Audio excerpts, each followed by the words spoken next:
When my dad was an ensign, very long time ago, right? He was waiting for his tea time at the Naval Station Norfolk golf course.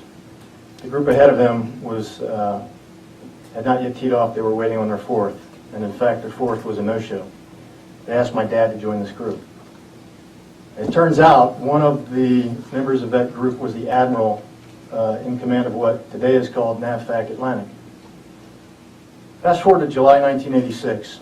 I was writing code for a company called Western Union Electronic Mail. It was a job that my dad had gotten me during the summer before my senior year in college at Virginia Tech. Dad called to say hello and see how the job was working out. Well, during the conversation, the talk turned to the Navy. I had always wanted to join the Navy, and Dad asked if I was still thinking about it. I told him I didn't think that I was going to, because I'm colorblind. I couldn't be a line officer, and as far as I knew, that left the Supply Corps. No offense to the Supply Corps, but I was working on a civil engineering degree, and I didn't see a future in the Navy. Dad said, "What about you, Docs?" I can't remember a time when I didn't want to be a naval officer. And I distinctly remember, as was mentioned already, sitting in the library at London Town Elementary School in 1978 when I decided I wanted to be an engineer. Had that admiral not by chance invited my dad to play golf, and had my dad not said to me, "What about you, Docs?" during a chance conversation, when he by chance recalled an encounter 2 decades earlier, would I be standing here today? Although I discovered the Civil Engineer Corps in 1986, during that conversation with my dad, my efforts to join the Navy started in 1983, as George mentioned. And as George mentioned, I met a few roadblocks, a few setbacks, a few false starts along the way. And I didn't sign on the line to join the Navy until May 4th, 1989, 6 years later. I came on active duty June 8th, 1989. I was commissioned on September 29th, 1989. Of course, it was post-dated October 1st. Those of you with the government know how that works. Some of you may remember the 1981 Navy slogan, "Navy, it's not just a job, it's an adventure." I did not join the Navy for an adventure. Sure, I've had plenty of adventures. I've seen the world. I didn't join for adventure. I didn't join to see the world. And as George mentioned, I didn't join for a paycheck. I had a job. I took a pay cut to join the Navy. You might ask why. Lincoln rightly said, "Ours is a nation conceived in liberty."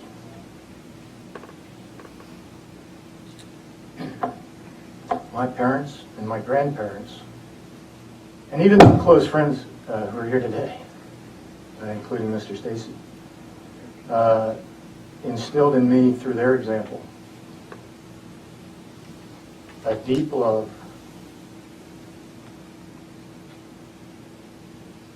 of country.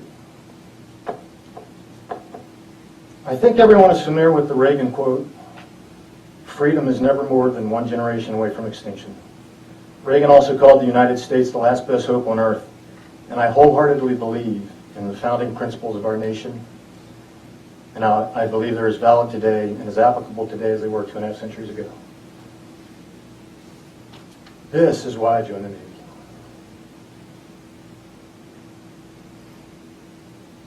I felt called to serve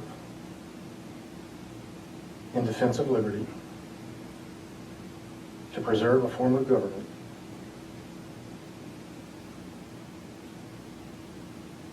and a way of life conceived in liberty.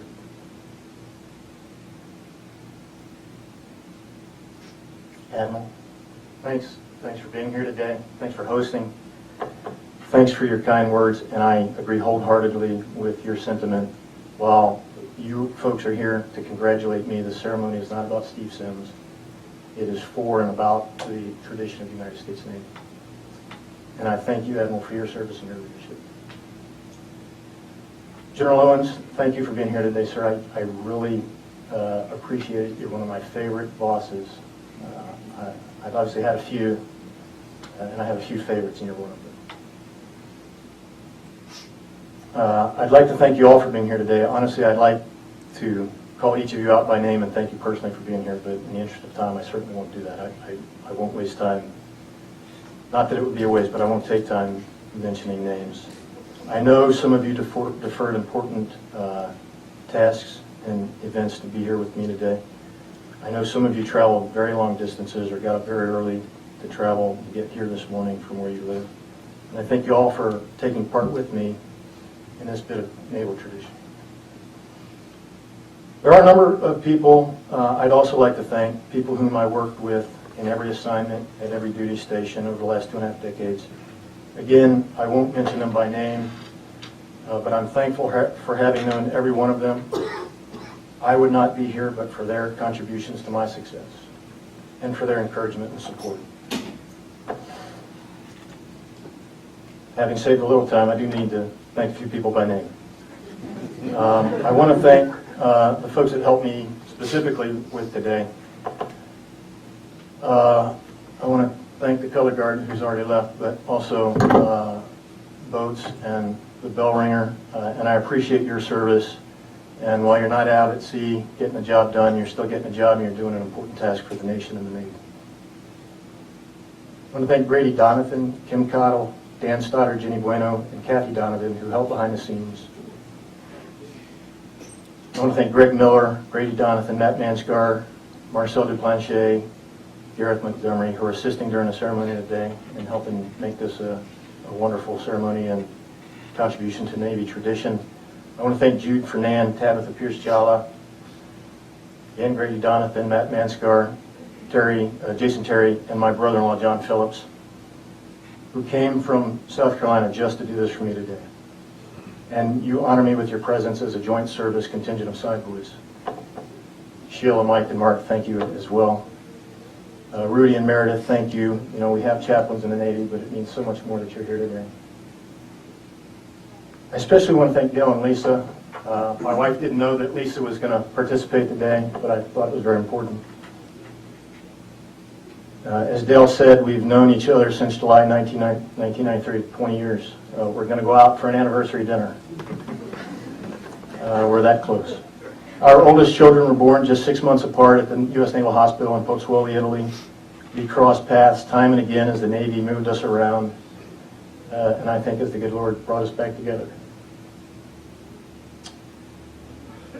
As Dale said, we live in the same neighborhood. We bought that house because they lived there. And in good turn, we introduced them to the church that we all now still attend. Dale and Lisa and Chad too, I thank you for being here today. It means so very much. George and I served together in 3 separate assignments. The third one because George punitively assigned me to flag housing. Because I left work early, because I was more efficient than him. And he couldn't stand it. Drove me crazy. Beyond that, George has been a great mentor and a friend, and I distinctly remember going to his office yet again. I wasn't working for him at the time, but he was always a great source of advice and encouragement. And George said to me, Steve, you know, you can come by anytime, we're friends. George, thanks for your faith and your dozen years of leadership and friendship. And thank you for joining us in this bit of Navy tradition. If you never go to another retirement ceremony, much less speak at one, I'm very appreciative that you're here today. In the words of John Chapman, the Lord's been good to me. Some of you may know John Chapman as Johnny Appleseed. I don't know if he really said that or if that was just something that Disney threw into their movie back in the 70s. But I do know the Lord has been good to me. I've had more than my share of blessings in this life, and not the least of which is my family. As I said, I stand here today as a naval officer in large measure because of my dad. And for 24 years, I've also had the support of a great father-in-law, John Walters.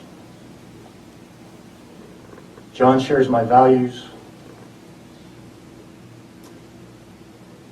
and my passion for the naval service.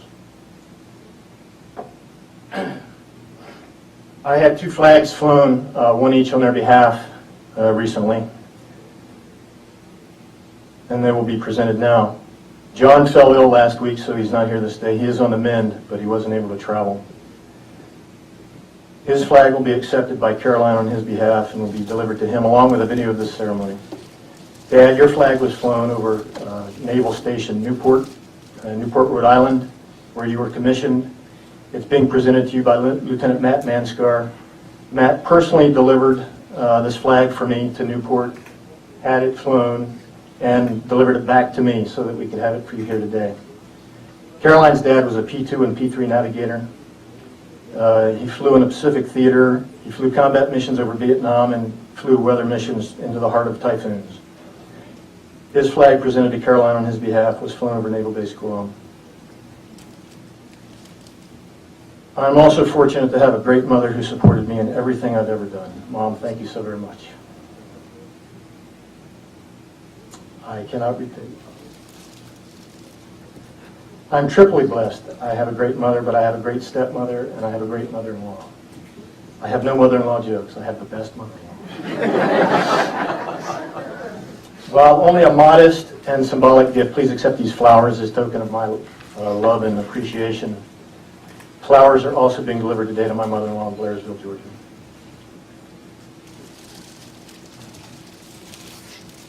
John and Kate, when I chose to make one more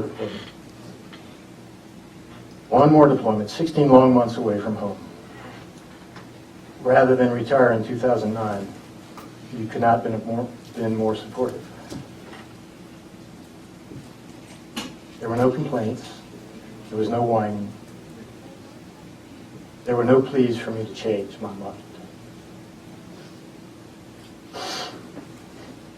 As Matt can tell you, as Grady can tell you, as Steve Donnelly can tell you, we did important work on that deployment, work in the defense of our nation. Certainly someone else could have made that deployment for me.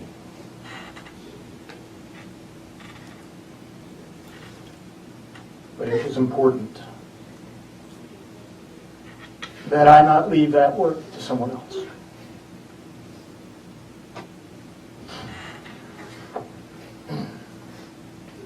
I know your mom, your friends, your church family, your faith sustained you, but I know it was a long absence.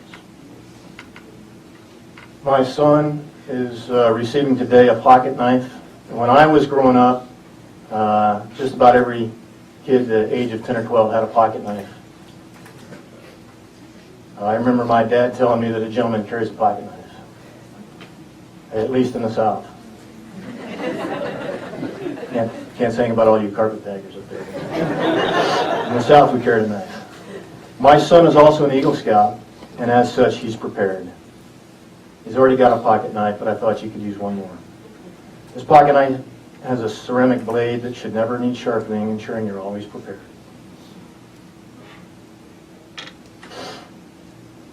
Kate is receiving a necklace with a silver heart pendant. I think every dad would acknowledge that daughters hold a special place in their hearts. We don't love our daughters more than our sons, but they are special. And Kate, you have a special place in my heart.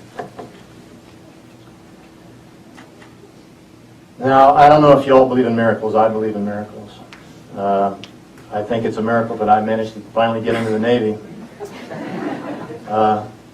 I might even think it's a miracle that I got past lieutenant and reached the exalted grade of captain. That may not convince you that miracles happen, but look at my marriage. You will never find a more giving and loving person than my wife, Caroline.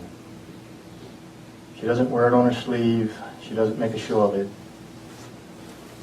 But when someone needs a hand, Caroline's hands are suddenly empty and ready to assist. Beyond that, she continues to volunteer with the Boy Scouts, although my son made Eagle, turned 18, went to college a year and a half ago. She continues to volunteer her time to help those boys. She works part-time at a local elementary school for a pittance to give of herself to the children. When we bump into those children at the mall or the grocery store, they are so excited to see her. What could it be but a miracle that I met her at Officer Candidate School? I convinced her within just a few months to marry me, even though I was leaving for 2 years. And here, 24 years later, after we met, she still puts up with me. I'm not nearly as giving as she is. She supported my step every career of the way, including giving up a promising career of her own. She's been a full partner in deciding what orders I should request. She's always been willing, sometimes more than me, to do those things that needed to be done and to go those places where we needed to go so that I could serve to my full capability. A bouquet of flowers seems cliche. It certainly doesn't match what you've given me. But it's a token of my love and deep devotion. Well, what about you, docs? A great man in the twilight of his life said, I hope that when you're my age, you'll be able to say, as I've been able to say, we lived in freedom, we lived lives that were a statement, not an apology. Thanks, you docs, for that opportunity. I will now read my orders. Buber's Order 0333, official retirement orders for Captain Stephen Lloyd Sims, CEC, USN. The request to be transferred to the retired list was approved by the Secretary of the Navy. You will be transferred to the retired list with the grade of captain and with the retired pay of captain, pursuant to provisions of 10 United States Code, Section 6323. When directed by reporting senior, I hope in a few minutes, detached from Naval Facilities Engineering Command, Washington, D.C. Proceed to home of selection, regard relieved of all active duty, effective 2400 on the date of detachment.